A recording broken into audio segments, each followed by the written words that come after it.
Token number 1. നമസ്കാരം sir. നമസ്കാരം നമസ്കാരം. എവിടെയാ തന്റെ സ്ഥലം? കോലഞ്ചേരി സാർ. കേസിന്റെ ഫയൽ കൊണ്ടുവന്നുണ്ട്.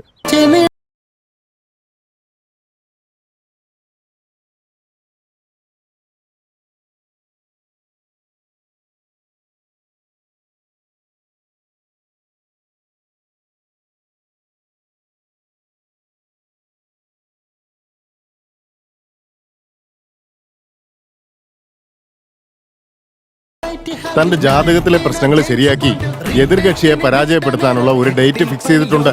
ഈ മാസം 13-നാണ് കേസ്. അതോടെ അവന്റെ ജീവിതം തീരും. സാർ ഇങ്ങനെ പറഞ്ഞപ്പോഴേ എനിക്ക് സമാധാനം കിട്ടിയേ. ഇനി അടുത്ത തവണ വരുമ്പോ കേസ് ഫയൽസിന്റെ കളർ ഫോട്ടോസ്റ്റാറ്റ് എല്ലാം എടുത്തോണ്ട് വരണം. എന്നാ ഇപ്പൊ പോയിക്കോ.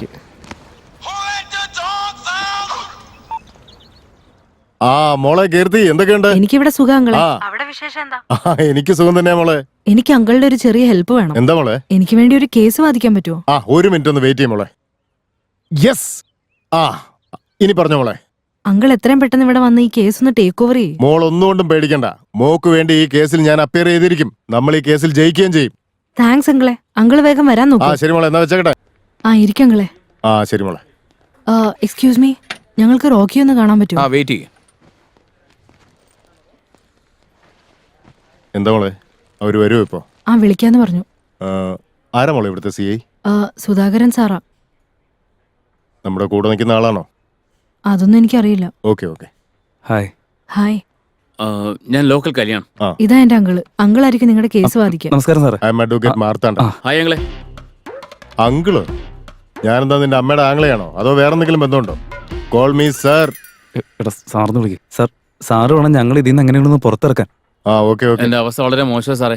നിന്നെ കാണുമ്പോ തന്നെ അറിയാം. I will try my level best. ഇരിക്കി. അല്ല, എന്താ കേസ്? മർഡർ കേസാ സാറേ. ഇൻഷുറൻസ് എടുത്തിട്ടുണ്ടോ? ഇൻഷുറൻസ് എടുക്കേണ്ട ആവശ്യം എന്താ? അതെന്താണെന്നറിയോ മോളെ, ഒരുപക്ഷെ ഈ കേസിൽ എങ്ങാനും ഇവന്മാരെ ശിക്ഷിക്കുകയാണെങ്കിൽ എന്റെ ഫീസിന്റെ കാര്യത്തിൽ പ്രശ്നം ഉണ്ടാവരുതല്ലോ. അതിനുള്ള മുൻകരുതല. അങ്കിളെ, അതിന് ശിക്ഷയ്ക്ക് എന്തിനാ സാറേ? ഞങ്ങൾ അതിന് മർഡർ ഒന്നും ചെയ്തിട്ടില്ലല്ലോ. ഇതൊക്കെ കുറെ കേട്ടിട്ടുള്ള. ഞങ്ങൾക്ക് ഇതിനെ കുറിച്ച് ഒന്നും അറിയില്ല സാറേ. ഇതും കുറെ കേട്ടിട്ടുള്ള. ഇയാള് നമ്മളെ പെടുത്താൻ വന്നതാണോ? അല്ല, നിങ്ങൾ ശരിക്കും വക്കീല? കണ്ടിട്ട് അങ്ങനെ തോന്നുന്നില്ലേ? ഒന്നും മിണ്ടാതിരിക്കാൻ പറ്റുമോ? എന്തൊരു കഷ്ടം ഇത്. Sir, we are sorry sir. നീ എന്താ പറയത്തെ? Sorry sir. നിങ്ങൾ ആവശ്യമില്ലാതെ അങ്കിളിനെ ടെൻഷൻ ആക്കല്ലേ. അങ്കിൾ ഈ കേസ് വാദിച്ച് ജയിപ്പിച്ചു തരും. കേസ് ജയിപ്പിച്ചു തരുമെന്ന് അങ്ങനെ ഉറപ്പ് പറയാനൊന്നും പറ്റില്ല. ഇതൊരു മർഡർ കേസാ. ആദ്യം എന്താ നടന്നതെന്ന് പറ, അത് കഴിഞ്ഞിട്ട് ഞാൻ പറയാം.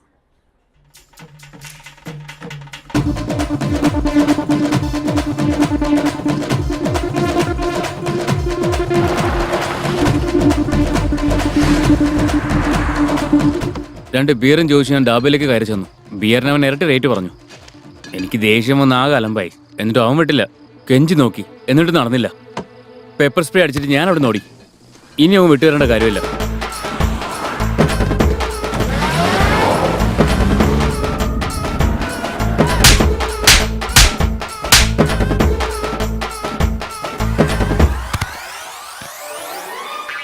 ശരിക്കും നടന്നത് ഇതാണ് സാറേ. നിന്റെ ഫേസ് അങ്ങനല്ലോ പറയുന്നത്. സത്യമായിട്ട് ഇതൊക്കെ തന്നെ നടന്നത്. Okay okay. നിങ്ങൾക്ക് ഇതിൽ ആരെങ്കിലും സംശയമുണ്ടോ? ഇല്ല സാറേ. മർഡർ ആർക്ക് വേണമെങ്കിലും ചെയ്യാം. അത് വളരെ ഈസിയാ. പക്ഷെ ആ കേസിൽ നിന്ന് ഒരാളെ പുറത്തെടുക്കാനുള്ള കഴിവ് ഒരു നല്ല വക്കീലിന് മാത്രമേ ഉള്ളൂ. അങ്കിളെ, എങ്ങനെയെങ്കിലും ഈ കേസിന്റെ കാര്യത്തിൽ ഇവരൊന്ന് ഹെൽപ്പ് ചെയ്യണേ. ഓക്കെ മോളെ. നാളെ മുതൽ ഞാൻ ഒരു യഥാർത്ഥ വക്കീലായിട്ട് മാറാൻ പോവാ. മാറാൻ പോവാണെന്നോ? എന്ന് വെച്ച് ഇതുവരെ നിങ്ങൾ വക്കീലല്ലായിരുന്നോ? അപ്പൊ ഇത്രയും കാലത്തിനിടയ്ക്ക് നിങ്ങൾ മർഡർ കേസ് ഒന്നും വായിച്ചിട്ടില്ലേ? നോ, ഇതാണ് എന്റെ ആദ്യത്തെ കേസ്. ആദ്യത്തെ കേസ്? യെസ്. അപ്പൊ ഈ കിഡ്നാപ്പ് പോലുള്ള പെറ്റി കേസുകളൊന്നും വായിച്ചിട്ടില്ല? അറ്റ്ലീസ്റ്റ് പിഗ് പോക്കറ്റ് കേസെങ്കിലും? നെവർ. അതൊന്നും ഞാൻ പിടിക്കില്ല മോളെ. ടു ബി ഫ്രാങ്ക്, ഞാൻ പറയുകയാണെങ്കിൽ ഞാൻ ഇതുവരെ കോടതിയിലോട്ട് പോലും പോയിട്ടില്ല. എന്നൊന്ന് കൊന്നുവരും. അല്ല, ഒരു കാര്യം ഞാൻ ചോദിച്ചോട്ടെ, നിങ്ങൾ ലോ പഠിച്ചു കഴിഞ്ഞിട്ട് എത്ര വർഷമായി? ജസ്റ്റ് ഇപ്പോ recent. I am a fresher. അപ്പൊ ഇത്ര വർഷം അങ്കിൾ എന്താ ചെയ്തോണ്ടിരുന്നേ? റിസർച്ച്. റിസർച്ചോ? എന്ത് റിസർച്ച്? ഒരു വക്കീലിനെ ഫോളോ ചെയ്താൽ കോപ്പി കാറ്റ് എന്ന് പറയും. അതിന് പകരം 10 വക്കീലിനെ ഫോളോ ചെയ്താൽ റിസർച്ച് എന്ന് പറയും. ഇതുവരെ അതായിരുന്നു എന്റെ ജോലി. സാർ, ഡൗട്ട് വെച്ചോട്ടെ? ചോദിച്ചോടോ. ഇങ്ങനെ ഒരു എക്സ്പീരിയൻസ് ഇല്ലാതെ ഈ മർഡർ കേസ് എങ്ങനെ വായിച്ചു ജയിക്കുമെന്നാ? നിനക്കിതുപോലത്തെ സംശയമൊക്കെ വരുമെന്ന് ഞാൻ ആദ്യമേ പ്രതീക്ഷിച്ചതാ. 1 സെക്കൻഡ്. ഈ കേസിന് ഉപകരിക്കാൻ വേണ്ടി വരുന്ന വഴിക്ക് ഞാൻ വാങ്ങിച്ച ബുക്കായത്. 30 ദിവസം കൊണ്ട് എങ്ങനെ വക്കീലാകാം. ഇതിന്റെ വില വളരെ കുറവാ, പക്ഷെ നല്ല കണ്ടന്റാ. ഇതിൽ എഴുതിയിരിക്കുന്ന കാര്യങ്ങൾ വെച്ച് നിങ്ങളുടെ തലയിലെഴുതി ഞാൻ മാറ്റിത്തരാം.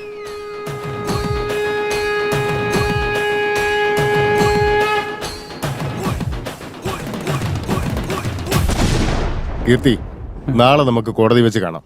അപ്പം നിങ്ങൾക്ക് എന്റെ ടാലന്റ് മനസ്സിലാവും. അതുവരെ ഗുഡ് ബൈ.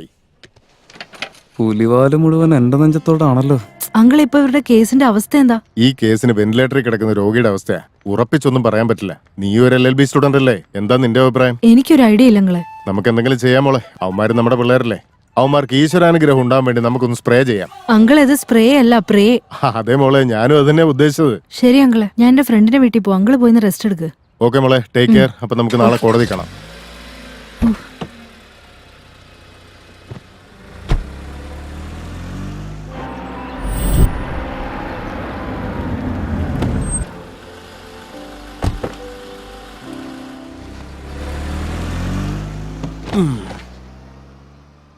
ഹലോ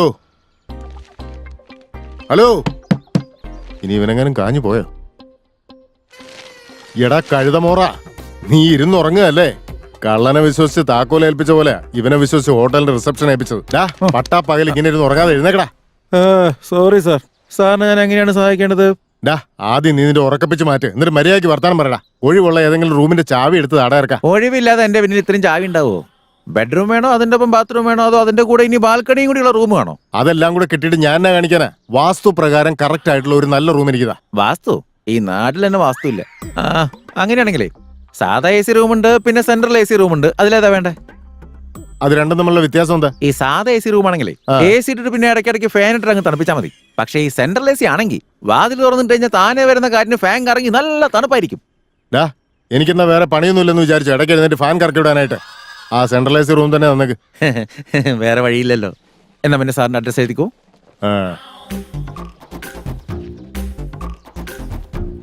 അയ്യോ, ഈ ഹോട്ടലിൽ ആകെ ഒരു ബുക്കാ. ഈ വർഷം മുഴുവൻ എഴുതാളതാ. എഴുതിയത് മതി. അപ്പൊ മൊത്തം 3000 തന്നേക്ക് സാറേ. 3000? അതിന് ഞാൻ ഈ ഹോട്ടൽ വിലക്ക് വാങ്ങിക്കാൻ വന്നതല്ല. 3000 രൂപ ഉണ്ടെങ്കിൽ 36 പാക്കറ്റ് ചന്ദനത്തിരി, 36 പാക്കറ്റ് കർപ്പൂരം വാങ്ങിക്കാം. ഇത് ശരിയാവൂല. നീ നിന്റെ സെൻട്രൽ AC റൂമും കെട്ടിപ്പിടിച്ചോണ്ട് ഇവിടെ ഇരുന്നോ. ഞാൻ വേറെ ഹോട്ടലിൽ റൂം എടുത്തോളാം. ഹലോ, എന്റെ പൊന്നു സാറേ, എവിടെ പോവാ? ഈ നാട്ടിൽ ആകെ കൂടിയുള്ള 1 and only റിച്ചസ്റ്റ് ഹോട്ടൽ ഇതാ. ഇവിടുന്ന് ഇറങ്ങിയ വേറെ ഹോട്ടലിന്റെ ബോർഡ് പോലും കാണത്തില്ല. വീണ്ടും ഇങ്ങോട്ട് തിരിച്ചു വരേണ്ടി വരും. വേറെ ഹോട്ടൽ ഇല്ലാത്തത് നിന്റെയൊക്കെ ഭാഗ്യം. ശരി, ഇതാ ആദ്യത്തെ കേസായി പോയി. ചില്ലറയില്ലടാ. ഇത് ചില്ലറയ്ക്കൊന്നുമല്ല. ഇതിൽ ടിപ്സ്, ഇതിൽ ബ്രോക്കറേജ്. ഇങ്ങനെ കണ്ണീ ചോരയില്ലാതെ പിഴിഞ്ഞെടുക്കല്ലേടാ. എനിക്ക് മാത്രമല്ല, ഓണർക്കും കൊടുക്കണ്ടേ? ശരി, അതൊക്കെ ഞാൻ കൊടുത്തോളാം. നീ ആദ്യം വന്ന് റൂം കാണിച്ചാ. ആയിക്കോട്ടെ, എപ്പോഴെങ്കിലും കൊടുത്താൽ മതി. ശരി, നടക്ക്. എങ്ങോട്ടാ? ഇങ്ങോട്ടാ? നേരോട്ടോ. നീയല്ല നിന്റെ അങ്കിള് ഫേമസ് വക്കീലാണെന്നൊക്കെ പറഞ്ഞ്, എന്നിട്ട് ആള് പറഞ്ഞു കേട്ടില്ല ആദ്യത്തെ കേസാണെന്ന്. Calm down please. ദൈവം, ഇത് എവിടെ ചെന്ന് നിൽക്കുമോ എന്തോ ഒരു പിടിയില്ല. നീ അങ്ങളുടെ കാര്യം ആലോചിച്ച് ടെൻഷൻ ആവണ്ട. ഞാനൊരു ലോ സ്റ്റുഡന്റ് അല്ലേ. എന്തൊക്കെ പ്ലാനിങ് ആയിരുന്നു. ഇപ്പൊ മൊത്തം കൊളായില്ലേ? അല്ല, പുള്ളി ഇത്ര നാളായിട്ടൊരു കേസ് പോലെ എടുത്തില്ലെന്ന് പറഞ്ഞ് എന്തൊരു മനുഷ്യനാണ് എന്തോ. അതൊക്കെ അങ്കളുടെ തീരുമാനങ്ങളല്ലേ. ഇപ്പൊ നമ്മുടെ മുമ്പിൽ ആകെയുള്ള ഒരു ഓപ്ഷൻ അങ്കിള് മാത്രം.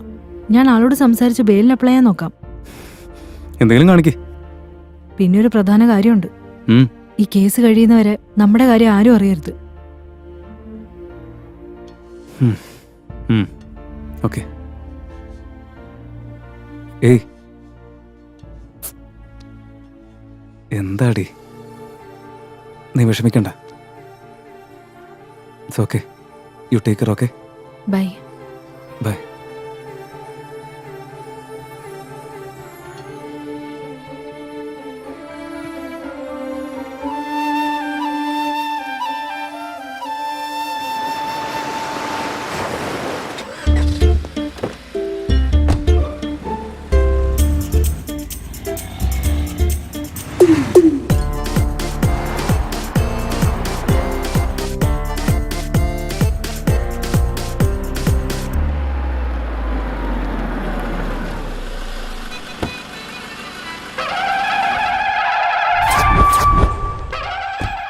Hi Keerthi, good morning. എന്തൊക്കെയുണ്ട് മോളെ? ഗുഡ് മോർണിംഗ് ഒക്കെ അവിടെ നിൽക്കട്ടെ. ഈ മാല എന്തിനാ? ഞാൻ ആദ്യമായിട്ടൊരു കേസ് എടുത്തല്ലേ മോളെ. അതിന്? ആദ്യമായിട്ട് കോടതിയിലേക്ക് വരികയല്ലേ, അതുകൊണ്ട് അതിന്റെ ഒരു ത്രില്ലിനാ. വെറുതെ എന്നെ നാണം കെടുത്തല്ലേ. പ്ലീസ് അതൊന്ന് ഊരി മാറ്റ്. മാല എടുത്ത് മാറ്റാനോ? ത്രില്ലിങ്ങിന് വേണ്ടിയാണ് ഞാൻ ഈ മാല ഇട്ടത് തന്നെ. ഇതെന്റെ കഴുത്തിലില്ലെങ്കിലേ എന്റെ ഐഡന്റിറ്റി രജിസ്റ്റർ ആവില്ല. ഇപ്പൊ ഈ മാലയിട്ട രജിസ്റ്റർ ആവും തോന്നുന്നുണ്ടോ? ഷൂ, നിങ്ങളൊന്നും മാറൂല. നിങ്ങൾക്കൊന്നും ഒരു മാറ്റം ഉണ്ടാവില്ല. പുതുമ അംഗീകരിക്കാനുള്ള മനസ്സ് നിങ്ങൾക്കുണ്ടാവണം, പ്ലീസ്. അങ്കിളെ ഓക്കെ, നിനക്ക് ഇഷ്ടമല്ലെങ്കിൽ മാറ്റിയേക്കാം. ഇപ്പൊ സന്തോഷമായില്ലേ? ശരി, കേസിന്റെ കാര്യം എന്തായി? ഞാൻ ഹാൻഡിൽ ചെയ്തോളാം മോളെ. അകത്തേക്ക് ചെല്ലട്ടെ. അതല്ല,